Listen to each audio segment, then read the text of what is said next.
కృపాసత్య సంపూర్ణుడైన క్రీస్తు నామమున మీకు శుభం. మన పాఠం ప్రసంగి గ్రంథం 2వ అధ్యాయం. ప్రసంగి ఎవరో కాదు, సొలొమోనే. తృప్తి కోసం ఎన్నో మార్గాలను వెతికి చివరికి అంతా వ్యర్థమని గ్రహించిన అనుభవ వేదాంతి. సొలొమోను గొప్ప వేదాంతి మాత్రమే కాదు, చింతనాపరుడు. ఆ మాటకొస్తే ఈ రోజున కూడా అనేక మంది ఆధునిక వేదాంతులు తృప్తిని వెతుకుతున్నారు. దానిని కనుగొనలేక విషాదయోగం అవలంబిస్తున్నారు. ప్రసంగి మాటలు వినండి. 2వ అధ్యాయం 1వ వచనం నుండి. నా హృదయంతో చెప్పుకున్నాను, నిన్ను సంతోషము చేత శోధించి చూస్తాను. నీవు మేలును అనుభవించి చూడు, కాని అది వ్యర్థ ప్రయత్నమే అయింది. నవ్వుతో నీవు వెర్రిదానివి అన్నాను. సంతోషంతో నీ చేత కలిగేది ఏమిటి అన్నాను. నా మనసు ఇంకా జ్ఞానమును అనుసరిస్తుండగా ఆకాశము క్రింద తాము బ్రతికే కాలమంతా మనుష్యులు ఏమి చేసి మేలు అనుభవిస్తారో చూడాలని తలంచి నా దేహమును ద్రాక్షరసము చేత సంతోషపరుచుకుంటానని, మతిహీనత యొక్క సంగతి అంతా గ్రహిస్తానని నా మనసులో నేను యోచన చేసుకున్నాను. నా కోసమై ఇండ్లు కట్టించుకున్నాను, ద్రాక్ష తోటలు నాటించుకున్నాను. నా కోసమై తోటలను, శృంగార వనములను వేయించుకొని వాటిలో సకల విధములైన ఫలవృక్షాలను నాటించాను. వృక్షముల నారుమళ్లకు నీరు పారడానికి నేను చెరువులు తవ్వించాను. పనివారిని, పనికత్తెలను సంపాదించుకున్నాను. నా ఇంటనే పుట్టిన దాసులు నాకున్నారు. యెరూషలేమునందు నాకు ముందు ఉన్న వారందరికంటే ఎక్కువగా పశుల మందలు, గొర్రె మేకల మందలు విస్తారముగా సంపాదించుకున్నాను. నేను ఆయా దేశములలో దొరికే సంపత్తును కూర్చుకున్నాను. నేను గాయకులను, గాయకురాండ్రను, మనుష్యులు ఆశించే సంపదను సంపాదించుకొని బహుమంది ఉపపత్నులను ఉంచుకున్నాను. నాకు ముందు యెరూషలేమునందు ఉన్న వారందరికంటే నేను ఘనుడనై అభివృద్ధి నొందాను. నా జ్ఞానము నన్ను విడిచిపోలేదు. నా కన్నులు ఆశించిన వాటిలో దేనిని అవి చూడకుండా నేను అభ్యంతరము చేయలేదు. నా హృదయము నా పనులన్నిటిని బట్టి సంతోషింపగా, సంతోషకరమైనదేదీ అనుభవించకుండా నేను నా హృదయమును నిర్బంధించలేదు. ఇదే నా పనులన్నిటి వలన నాకు దొరికిన భాగ్యం. వింటున్నారా? సుఖ సంతోషాలకు ఏవి అవసరమో అవన్నీ అనుభవించాడు. ఈ రోజున లైంగిక వాంఛలు, కామ వికార చేష్టలు ఎక్కువవుతున్నాయి. సుఖవ్యాధులతో మనుషులు దుఃఖాల పాలవుతున్నారు. సగటు మనిషిలో నైతిక శీలం నశించిపోతున్నది. లైంగిక విషయాలను గురించి పైకి ఎక్కువ మాట్లాడకపోయినా మనస్సులో లైంగిక నేరాలు సందడి చేస్తున్నాయి. లైంగిక శాస్త్రాన్ని గురించి సొలొమోనును అడగండి, మీకు ఎంతో చెప్తాడు. అతనికి 1000 మంది భార్యలున్నారు. వారు చాలక ఇంకా ఎందరో ఉంపుడు కత్తెలను పెట్టుకున్నాడు. ఆ విధంగా తృప్తి పొందుదామనుకున్నాడు. రకరకాల మద్యాన్ని సేవించాడు. వినోద కాలక్షేపాలలో మునిగి తేలిన శృంగార ప్రియుడు సొలొమోను. సప్తవ్యసనాలు అతణ్ణి నిలువెల్లా నింపాయి. నా హృదయమా సంతోషించు, ఆనందించు అని చెప్పుకుంటున్నాడు. చివరికి చేతులు వెల్లికలు వేసి ఇదంతా వ్యర్థం, వృధా అని ఒప్పుకుంటున్నాడు. తన ప్రక్కనే ఎందరో విదూషకులు, హాస్యగాండ్లు ఉంటారు. కడుపుబ్బ నవ్విస్తారు. చౌకబారు హాస్యాలు చెప్పి ప్రజలను నవ్విస్తారు. కాని ఇదంతా ఆత్మవంచన. ఇది కాలక్షేపం కాదు, కాలయాపన. ఆకాశము క్రింద అతడు చేస్తున్న ఈ ప్రయోగాలలో దేవుడు లేడు. సొలొమోను భోగవిలాసాలకు, ఉద్యానవనాలకు, ఎత్తైన మేడలకు ఎంతో డబ్బు దుబారా చేశాడు. ఈ మధ్య భూగర్భ శాస్త్రజ్ఞులు తమ తవ్వకాలలో అలనాటి సొలొమోను యొక్క కట్టడాల అవశేషాలను కనుగొన్నారు. మెగిద్దో అనే చోట తవ్వకాలలో సొలొమోను గుర్రపు శాలలు అవశేషాలు కనిపించాయి. అయినా సొలొమోనుకు ఎందుకన్ని గుర్రాలు? ధర్మశాస్త్రం అలా చేయకూడదని చెప్పలేదా? సొలొమోను వ్యవసాయ శాస్త్రం, నీటిపారుదల విధానాలు బాగా ఎరిగిన జ్ఞాని. పశువులను పెంచడం, వాటిని మేపడం, మొదలైన అంశాలన్నీ అతనికి తెలిసినవే. సొలొమోనుకు ధననిధులకు కొదవలేదు. ఎంతెంతో బంగారం ఖజానాలో మూలుగుతున్నది. తన సుఖభోగాలకు విలాసాలకు వెనక ముందు చూడకుండా, దేవుని మహిమను మనస్కరించకుండా ఖర్చు చేశాడు. హెర్మోను కొండ నుండి వచ్చే మంచును నిల్వచేసి అందులో శీతల పానీయాలను పెట్టి ఉంచాడు. ఈ రోజున నాగరిక యాంత్రిక యుగానికి సొలొమోను పితామహ ప్రపితామహుడు అనవచ్చు. రాత్రిపూట గాన కచేరీలు నడిపాడు. రకరకాల సంగీత బాణీలను ప్రోత్సహించాడు. కాని ఏమి లాభం? వీటి వల్ల అతని ఆత్మకు ఏమాత్రమూ శాంతి చేకూరలేదు. సొలొమోను తనకు కనిపించిన ఆకర్షణీయమైన వస్తువులన్నిటినీ కొనేశాడు. ఇలాంటి మనుషులు తుట్టతుదకు ఎలాంటి అశాంతితో తల్లడిల్లిపోతారో ప్రసంగి గ్రంథం తేటతెల్లం చేస్తున్నది. కొందరు ఆత్మహత్యలు చేసుకున్నవారు కూడా ఉన్నారు. ఎందరో ప్రఖ్యాత సినీతారులు చివరికి ప్రసంగి తీర్మానానికే వస్తారు. దేవుడు లేని వారి బ్రతుకులు ఎడారులైపోతాయి. 11వ వచనం నుండి ప్రసంగి అంటున్నాడు, అప్పుడు నేను చేసిన పనులన్నీ, వాటి కొరకై నేను పడిన ప్రయాసమంతా నేను నిదానించి వివేచించగా అవన్నీ వ్యర్థమైనవిగా, ఒకడు గాలికి ప్రయాసపడినట్లుగా అగపడింది. సూర్యుని కింద లాభకరమైనదేదీ లేనట్లు నాకు కనపడింది. రాజు తరువాత రాబోయేవాడు ఇదివరకు జరిగిన దాని విషయము సహితము ఏమి చేస్తాడో అనుకొని నేను జ్ఞానమును వెర్రితనమును మతిహీనతను పరిశీలించడానికి పూనుకున్నాను. అంతటా చీకటి కంటే వెలుగు ఎంత ప్రయోజనకరమైనదో, బుద్ధిహీనత కంటే జ్ఞానము అంత ప్రయోజనకరమని నేను తెలుసుకున్నాను. జ్ఞానానికి కన్నులు తలలో ఉన్నవి. బుద్ధిహీనుడు చీకటిలో నడుస్తున్నాడు. అయినా అందరికీ ఒక్కటే గతి, అందరికీ సంభవించేది ఒకటే అని నేను గ్రహించాను. బుద్ధిహీనునికి సంభవించేదే నాకు సంభవిస్తుంది. గనుక నేను అధిక జ్ఞానమును ఎందుకు సంపాదించానా అని నా హృదయంలో అనుకున్నాను. ఇది వ్యర్థమే. బుద్ధిహీనులను గూర్చి ఎలాగో జ్ఞానులను గూర్చి కూడా జ్ఞాపకము ఎన్నటికినీ ఉంచబడదు. రాబోయే దినములలో వారందరూ మరువబడిన వారై ఉంటారు. జ్ఞానులు మృతి పొందే విధానం ఎటువంటిదో, బుద్ధిహీనులు మృతి పొందే విధానము అలాంటిదే. ఇది చూస్తూ ఉంటే సూర్యుని క్రింద జరిగేది నాకు వ్యసనము పుట్టించింది. అంతా వ్యర్థముగాను, ఒకడు గాలికై ప్రయాసపడినట్లుగాను కనపడింది. గనుక బ్రతకడం నాకు అసహ్యమైపోయింది. వింటున్నారా? సొలొమోనంత సంపన్నుడికి అంతా అనుభవించిన తరువాత తన బ్రతుకు మీద తనకే అసహ్యమనిపించింది. జీవితమంతా శూన్యమని సాక్ష్యమిస్తున్నాడు. ఇది నా ఆత్మకు వృధా ప్రయాస. సూర్యుని కింద ఇలాంటి బ్రతుకులకు అర్థం లేదు. నిర్దేవతత్వం, సుఖభోగలాలసత్వం మనిషిని చిట్టచివరికి ఆధ్యాత్మిక వికలాంగుడిగా చేసి విడుస్తాయి. రేపటి సంగతి ఎందుకు? తిని తాగి సుఖిద్దాం, ఇప్పుడు ఇక్కడ హాయిగా ఉంటే చాలు అనే మెట్ట వేదాంతం మనిషిని శూన్యంలోకి నెడుతుంది. స్వార్థం అనర్థకం. సొలొమోను చేసిందే చేస్తే చివరికి అతడు చెప్పిందే చెప్పాల్సి వస్తుంది. అంతా వ్యర్థం. జ్ఞానం మంచిది, చదువు మంచిది. కాని నిర్దేవ జ్ఞానం, నాస్తిక చదువు బ్రతుకును అర్థరహితం చేసి విడుస్తాయి. జ్ఞానికి కండ్లు తలలో ఉంటాయి నిజమే, కాని నీ మనస్సును వాడు, నీ తలను వాడు. నీ కండ్లు తెరిచి చూడు. చీకట్లో నడిచి మూర్ఖుడివైపోవద్దు.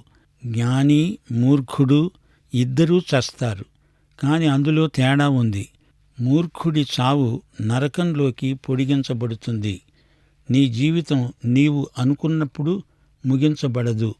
నీవు కావాలనుకున్నట్టు పొడిగించబడదు. నిత్యత్వం నీ ముందున్నది, జాగ్రత్త. నిత్యత్వపు గడియారం నీ మరణపు గంట మోగించిందంటే అదంతే. బతికుండగా దేవుణ్ణి కలిగి ఉండి బ్రతుకు. నీవు తెలివిగలవాడివి కావచ్చు, విద్యాధికుడివై ఉండవచ్చు, నీకెన్నో డిగ్రీలు, యోగ్యతాపత్రాలు ఉండవచ్చు. గాని నీ చావు నీవే చావాలి. దాన్ని ఎవరూ ఆపలేరు. ప్రసంగి అనేదేమిటి? అంతా వ్యర్థం, అర్ధరహితం, శూన్యం, అగమ్యం. సూర్యుడి కింద నిర్దేవ ప్రపంచంలో ఏమి జరుగుతున్నది? ఎందరో శాస్త్రవేత్తలు ఎన్నెన్నో ప్రకృతి రహస్యాలను బయటికి తీశారు. కాని వారందరూ ఏరి సమాధుల్లోకి వెళ్ళిపోయారు. వారు ఎంతో కష్టించి పనిచేశారు. ఏది ఏమైనా దేవుడు లేని మంచి పని అంటూ ఉండదు. దేవుడు చేయించిన మంచి పనికి శాశ్వత విలువలు ఉంటాయి. 18వ వచనం నుంచి, సూర్యుని కింద నేను ప్రయాసపడి చేసిన పనులన్నిటినీ నా తరువాత వచ్చేవారికి నేను విడిచిపెట్టవలెనని తెలుసుకొని నేను వాటి యందు అసహ్యపడ్డాను. వాడు జ్ఞానము గలవాడై ఉంటాడో బుద్ధిహీనుడై ఉంటాడో అది ఎవరికి తెలుసు? అయితే సూర్యుని కింద నేను ప్రయాసపడి జ్ఞానము చేత సంపాదించుకున్న నా కష్టఫలమంతటి మీద వాడు అధికారి అయి ఉంటాడు. ఇది వ్యర్థమే. కావున సూర్యుని క్రింద నేను పడిన ప్రయాస అంతటి విషయమై నేను ఆశ విడిచిన వాడినయ్యాను. ఒకడు జ్ఞానముతోనూ తెలివితోనూ యుక్తితోనూ ప్రయాసపడి ఏదో ఒక పని చేస్తాడు. అయితే దానికోసమై ప్రయాసపడని వారికి అతడు దానిని స్వాస్థ్యముగా ఇచ్చివేయవలసి వస్తుంది. ఇది వ్యర్థం, గొప్ప చెడుగు అయి ఉన్నది. సూర్యుని కింద నరునికి తటస్థించే ప్రయాసమంతటి చేత, వాడు తలపెట్టిన కార్యములన్నిటి చేత వానికి ఏమి దొరుకుతున్నది? వాని దినములన్నీ శ్రమకరములే, వాని పాట్లు వ్యసనకరములు. రాత్రియందైనా వాని మనస్సునకు నెమ్మది దొరకదు. ఇది వ్యర్థమే. అన్నపానములు పుచ్చుకొనడము కంటే, తన కష్టార్జితము చేత సుఖపడము కంటే నరునికి మేలుకరమైనది ఏదీ లేదు. ఇది దేవుని వలన కలుగుతుందని నేను తెలుసుకున్నాను. ఆయన సెలవు లేకుండా భోజనము చేసి సంతోషించడం ఎవరికి సాధ్యం? ఏలయనగా దైవదృష్టికి మంచివాడుగా ఉండేవానికి దేవుడు జ్ఞానమును, తెలివిని, ఆనందమును అనుగ్రహిస్తాడు. అయితే దైవదృష్టికి ఇష్టుడైన వానికి ఇవ్వడానికి ప్రయాసపడి పోగు చేసే పనిని ఆయన పాపాత్మునికి నిర్ణయిస్తాడు. ఇది వ్యర్థమే. ఒకడు గాలికై ప్రయాసపడినట్లుగా ఉన్నది. ప్రియ సోదరీ సోదరులారా, వింటున్నారా? నీకెంతో ఆస్తి ఉంది, ఐశ్వర్యముంది, ఇదంతా ఒకానొక రోజున విడిచిపెట్టిపోవాల్సి వస్తుంది అని నీవు ఆలోచించావా? ఈ ధనధాన్యాలు, వస్తువాహనాలు ఆ రోజున నీకేమి సహాయం చేయగలవు? కొందరైతే జీవితకాలమంతా ఆస్తిపాస్తులు సమకూర్చుకోవడానికే ఎంతో శ్రమ పడతారు, చెమటోడ్చి పనిచేస్తారు. చివరికి చచ్చిపోతూ పనికి మాలిన ఒక వారసుడికి అప్పగిస్తారు. కొందరైతే తమకు వారసులు లేనందున ఆ మొత్తాన్ని ఏదో ఒక క్రైస్తవ సంస్థకు రాసి ఇస్తారు. అయితే అది ఎలాంటి క్రైస్తవ సంస్థ? అది సువార్తను ప్రకటించే సంస్థ కాదనుకోండి. సువార్త పేరుతో వర్తకం చేసే సంస్థలున్నాయి. నకిలీ సువార్తను బోధించే సంస్థలివి.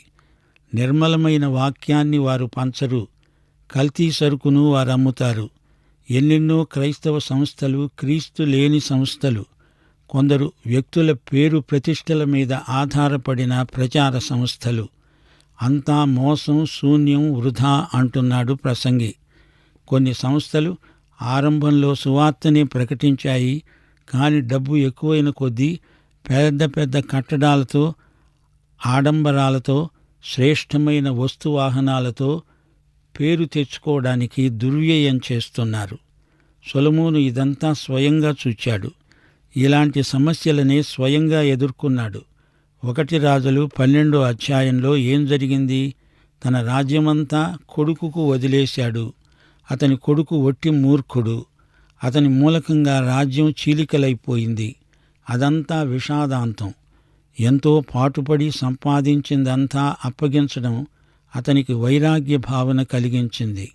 అంతా శూన్యం, వృధా, వ్యర్థం అంటూ నెత్తిన చేతులు పెట్టుకుంటున్నాడు. ఇదంతా సూర్యుని కింద జరుగుతున్న వ్యవహారం. ఎఫెసీ 2వ అధ్యాయం 6వ వచనంలో మనిషిని చూడండి. క్రీస్తు యేసునందు ఆయన మనకు ఉపకారం చేశాడు. అత్యధికమైన తన కృపామహదైశ్వర్యమును రాబోయే యుగాలలో కనబరచాలనుకున్నాడు. క్రీస్తు యేసునందు నిన్ను తనతో కూడా లేపి పరలోకమందు తనతో కూడా నిన్ను కూర్చుండబెట్టుకున్నాడు. సొలొమోనుకు కనబడిన మనిషి వ్యర్థుడైన ప్రసంగి. నిర్దేవ వేదాంతంతో నిరుపయోగమైన శూన్యమైన బ్రతుకు ఎందుకు కొరగానిది. అలాంటి వ్యక్తికి నిరీక్షణ లేదు. అతడు నిరాశావాది. అయినా దీనిని గురించి బాధపడడం అనవసరం. ఈ అధోగతిని ఎవరు మార్చగలరు? ఆ పని క్రీస్తునందు దేవుడే చెయ్యగలడు. నీవు స్వాస్థ్యం కోసం జీవిస్తున్నావా? నీవు దైవజనుడివా? నీవింకా రక్షించబడలేదా? రక్షణానుభవము లేని వ్యక్తికి ఎక్కడా ఎందులోనూ తృప్తి కలగదు. జీవితం రాను రాను చేదెక్కిపోతుంది. చిట్ట చివరి ఘడియల్లో నీ చేతుల్లో మిగిలేది గుప్పెడు ఎండుటాకులు. వింటున్నారా? నీకెన్ని ఉన్నా క్రీస్తు లేకపోతే అంతా శూన్యమే. సొలొమోను మేధావి, మహాసంపన్నుడు, లలిత కళలలో సంగీత సాహిత్యాలలో ఆరితేరినవాడు. కాని ఆధ్యాత్మిక విలువలు చేజార విడుచుకొని ఎంతో నష్టపోయాడు. శ్రోత, నీవు చెప్పు, నీ జీవితంలో అంతా మాయా, అంతా ఒట్టిదే, శూన్యమే అనే తలంపు ఎప్పుడైనా వచ్చిందా? క్రైస్తవ జీవిత విధానం సన్యాసం కాదు, ఆధ్యాత్మిక విలువలను పాటించే జయజీవితం. సజీవ దేవుణ్ణి అనుభవిస్తూ ఇతరులతో పంచుకునే అనుభవమిది. క్రైస్తవుని జ్ఞానాన్వేషణ కేవలం స్వార్థ ప్రయోజనానికి కాదు. అర్థవంతమైన జీవితానికి ఏవేవో సంగతులు తెలుసుకుంటే చాలదు. నీ జీవితం దేవుడు నిర్ణయించిన విధంగానే నడవాలి. రైలు పట్టాలు తప్పకూడదు. అజ్ఞానము కాదు, జ్ఞానము కాదు. దానికి మూలమైన శక్తి ఏదో అది ముఖ్యం. దుష్టశక్తి సైతానీయం, దేవుని శక్తి దేవుని జ్ఞానం. మనకు క్రీస్తునందు తృప్తి ఎల్లప్పుడూ కలుగుతుంది. క్రైస్తవుని మనసు క్రీస్తు మనసే. ఫిలిప్పీ పత్రిక అంతా క్రీస్తు మనసును గురించి చెప్పబడింది. పౌలుకు క్రీస్తు మనసు ఉంది. పౌలుతో ఉన్న తిమోతికి, ఎపఫ్రొదితుకు క్రీస్తు మనసే ఉంది. ఫిలిప్పీ సంఘస్థులందరికీ కూడా క్రీస్తు మనసే ఉండాలని పౌలు ఆకాంక్ష. ప్రసంగి అన్వేషణ అంతా విఫలమైపోయింది. నిర్విరామంగా కృషి చేసి లోకజ్ఞానం సంపాదించుకుంటే మనిషికి ఆధ్యాత్మిక దప్పి తీరదు, ఆకలి తీరదు. ఎన్నెన్నో భవనాలు నిర్మించు, ఎన్నెన్నో కళలను ప్రోత్సహించు. ఇవన్నీ నీ మనసుకు క్షణికానందం కలిగిస్తాయి. అంతకు మించి మరేమీ లేదు. నీవు చేసే ప్రతి చెడు పనికి ప్రతిఫలం నీకిక్కడే ముట్టుతుంది. లోకజ్ఞానం ఎక్కువై పిచ్చెక్కిన వారెందరో ఉన్నారు. అందుచేత నీ జ్ఞానాన్ని వెర్రితనం దాకా పోనీయకుండా దేవుడే అదుపులో ఉంచాలి. ఈ లోకంలో విద్యాధికులు, పామరులు చనిపోయాక ఒకే పంక్తిలో పాతిపెట్టబడతారు. ప్రసంగి ఆలోచన ధోరణి ఎలా ఉందో చూచారా? జ్ఞానం ఎంత ఉన్నా నీతి న్యాయాలు లేకపోతే అంతా వృధా. జ్ఞానాన్ని సంపాదించుకోవడానికి మనిషి ఎన్నో పాట్లు పడతాడు, అదంతా వృధా. ఎంత జ్ఞానమున్నా చివరికి సాధించేదేమిటి? నిత్యత్వంలోకి ఏమి తీసుకొని వెడతాము? ధనధాన్యాలు, సుఖభోగాలు చివరికి సమాధిలోకి పోవలసిందే. ఇహలోకానికి పరిమితమైన ఈ భోగభాగ్యాలు మరణంతో అంతమైపోతాయి. నీ ఆస్తికి వారసుడెవరు? వాడు చెడ్డవాడైతే అంతా ఒక త్రుటిలో దుర్వ్యయం చేస్తాడు. చివరికి మిగిలేది గుప్పెడు మన్ను. ఇదంతా చెబుతూ ప్రసంగి నిరాశావాదిగా నిట్టూరుస్తున్నాడు. ఆస్తిపాస్తులకు నీకు ఉన్న సంబంధము నిన్ను మానసికంగా పిచ్చివాణ్ణి చేస్తుంది. ప్రియ సోదరీ సోదరులారా, వింటున్నారా? నిత్యత్వంలోకి నీ వెంట వచ్చేదేమిటో ఆలోచించు. ఐశ్వర్యాన్ని అనుభవించు, కాని అది నీకే పరిమితమవుతుంది. దాన్ని నిత్యత్వం కోసం పెట్టుబడి పెట్టు. పరలోకంలో ఎంతో ఆనందిస్తావు. దేవుడిచ్చిన ఆశీర్వాదాలు నీకోసమే కాక ఇతరుల కోసం ఖర్చు చేసి చూడు. ఈ విధంగా ప్రసంగి ఈ అంశాన్ని తరచి చర్చిస్తున్నాడు.